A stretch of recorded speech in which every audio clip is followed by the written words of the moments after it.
Hello అండి, అందరికీ నమస్తే. అందరూ బాగున్నారా?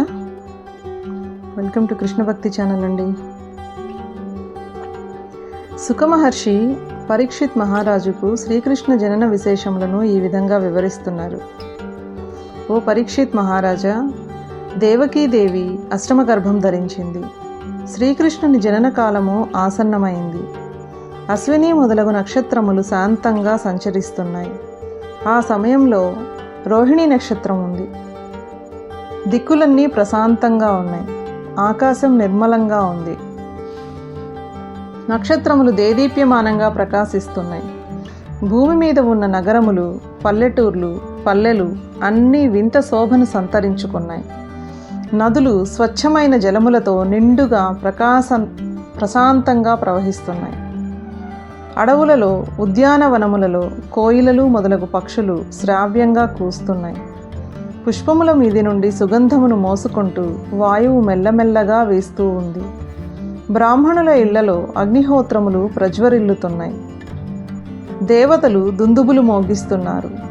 కిన్నరలు, కింపురుషులు, గంధర్వులు శ్రావ్యంగా పాడుతున్నారు. సిద్ధులు, చారణులు పరమాత్మను స్తుతిస్తున్నారు. అప్సరసలు, విద్యాధర స్త్రీలు ఆనందంతో నృత్యం చేస్తున్నారు. దేవతలు, మునులు పూలవాన కురిపిస్తున్నారు. సాగర ఘోషతో సమానంగా మేఘాలు వీణుల విందుగా గర్జిస్తున్నాయి. అర్ధరాత్రి సమయం అయింది. మధురానగరం అంతా యోగమాయ ఆవహించింది. మధురానగరంలో ఉన్న దేవకీ వసుదేవులు ఉన్న కారాగారం వద్ద కాపలాగా ఉన్న భటులందరూ నిద్రావస్థలోకి జారుకున్నారు. ఆ సమయంలో పరమాత్మ దేవకి గర్భం నుండి ఆవిర్భవించాడు. శ్రీ మహావిష్ణువు దేవకి గర్భాన చిన్ని శిశువుగా అవతరించాడు. అప్పుడే పుట్టిన ఆ బిడ్డను దేవకి వసుదేవులు ఆశ్చర్యంతో చూచారు. కారణం ఏమిటంటే, ఆ చిన్ని శిశువు తామర రేకుల వంటి కన్నులతోనూ, 4 భుజములతోనూ, శంఖ చక్ర గద తామర పువ్వుతోనూ, గుండెల మీద శ్రీవత్సం అనే మచ్చతోనూ, మెడలో కౌస్తుభమణితోనూ, పీతాంబరములు ధరించి నీలమేఘ ఛాయతో, చెవులకు కుండలములతో, నల్లటి ముంగురులు కలిగి ఇంకా వివిధ అలంకారములతో ప్రకాశిస్తూ ఉన్నాడు. అప్పుడే పుట్టిన బాలుడు ఈ విధంగా కనపడటం వారికి చాలా ఆశ్చర్యం వేసింది. కళ్ళంతా విప్పార్చి ఆ వింతను విచిత్రంగా చూస్తున్నారు. తమకు సాక్షాత్తు శ్రీ మహావిష్ణువు కుమారుడుగా జన్మించాడని ఆనందంతో పొంగిపోయారు వారిరువురు. వసుదేవుడు తన మనసులోనే 10,000 ఆవులను బ్రాహ్మణులకు దానం ఇస్తున్నట్లు ఊహించుకున్నాడు. దేవకీ వసుదేవులు తమకు పుట్టిన కుమారుడు సాక్షాత్తు శ్రీమన్నారాయణమూర్తి అని నిర్ధారించుకున్నారు. వసుదేవుడు 2 చేతులు ఎత్తి నమస్కరిస్తూ పరమాత్మనిలా స్తుతించాడు. ఓ దేవా, నీవు సాక్షాత్తు పరమాత్ముడవని నాకు తెలుసు. నీవు ప్రకృతి కన్నా భిన్నమైన పురుషుడవు. నీ సచ్చిదానంద స్వరూపమును కేవలం అనుభవంతో తప్ప ఇతర విధములుగా తెలుసుకోలేరు. నీవు జ్ఞానమూర్తివి. నీవు నీ మాయ ద్వారా త్రిగుణాత్మకమైన ఈ ప్రకృతిని సృష్టించావు. నీవు ఈ ప్రకృతిలో ప్రవేశించకపోయినా ప్రవేశించినట్లు కనపడుతున్నావు. అన్నింటిలోనూ ఉన్నట్లు కనపడుతున్నావు.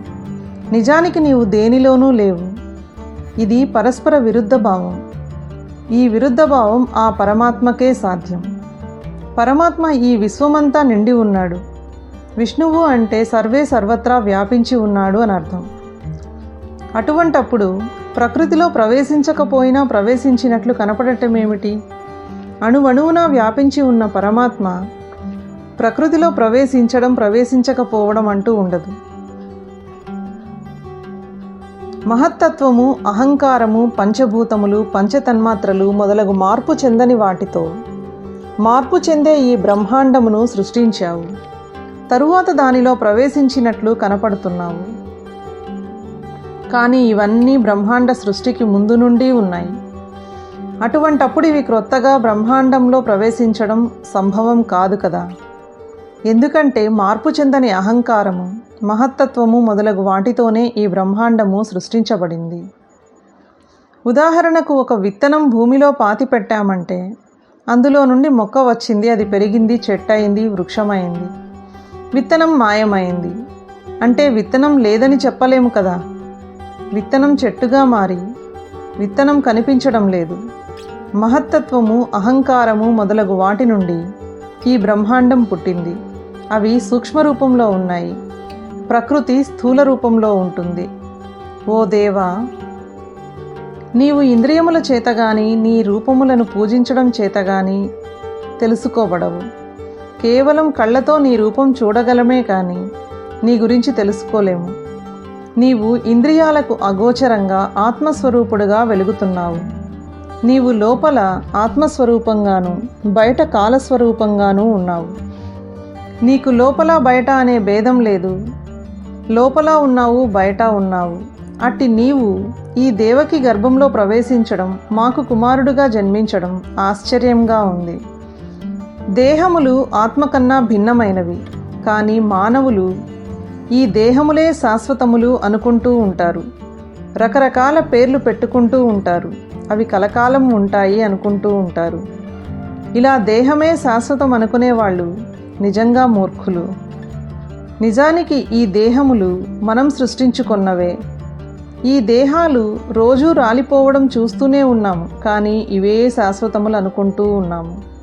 ఈ అజ్ఞానంలో పడి కొట్టుకుంటూ ఉన్నాము. నీకు చేయాల్సిన కర్మ అంటూ ఏమీ లేదు. నీకు సత్వరజస్తమో గుణములు అంటవు. నీకు రాగద్వేషములు మొదలగు వికారములు లేవు. సృష్టి స్థితి లయములు కేవలం క్రీడగా చేస్తున్నావు. నీవు పరమాత్మ స్వరూపుడవు, పరబ్రహ్మ స్వరూపుడవు. నీ యందు విరుద్ధ భావములు లేవు.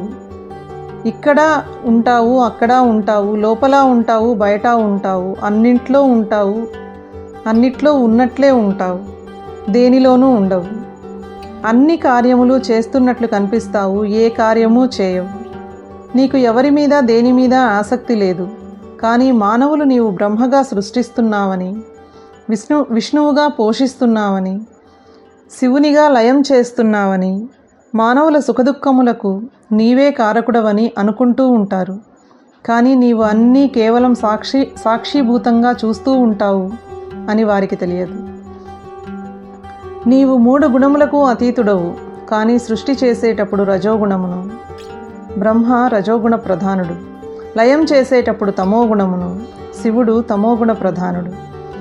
పోషించేటప్పుడు సత్వగుణమును, విష్ణువు శుద్ధ సత్వగుణ ప్రధానుడు ధరిస్తున్నావు.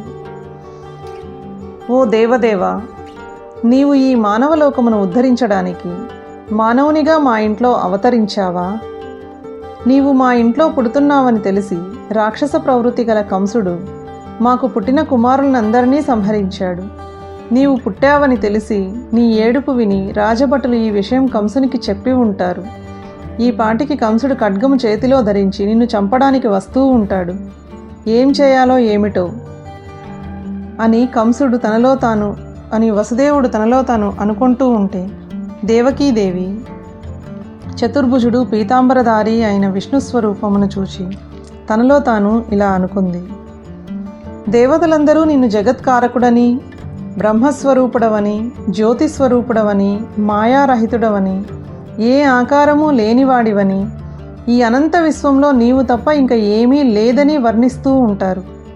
ఓ దేవా, ప్రళయకాలంలో కాలశక్తి వలన ఈ సమస్త విశ్వము పంచభూతములు సూక్ష్మరూపం ధరించి నీలో లీనమైనప్పుడు నీవు ఒక్కడివే మిగిలి ఉంటావు. నీవు తప్ప మరేమీ మిగలదు. ఈ అనంత విశ్వము కాలము అధీనంలో ఉంది. నిమిషము నుండి సంవత్సరం వరకు నడిచే కాలము నీ అధీనంలో ఉంది. నీవే కాలస్వరూపుడవు. ఇదంతా నీ లీల కాక మరేమున్నది? నీవు ఈ సృష్టి సమస్తానికి ఈశ్వరుడవు. అట్టి నీకు నమస్కారం. ఈ మానవలోకము నిరంతరము మృత్యువుకు భయపడుతూ ఉంటుంది. మృత్యువును తప్పించుకోవడానికి సకల ప్రయత్నాలు చేస్తూ ఉంటుంది.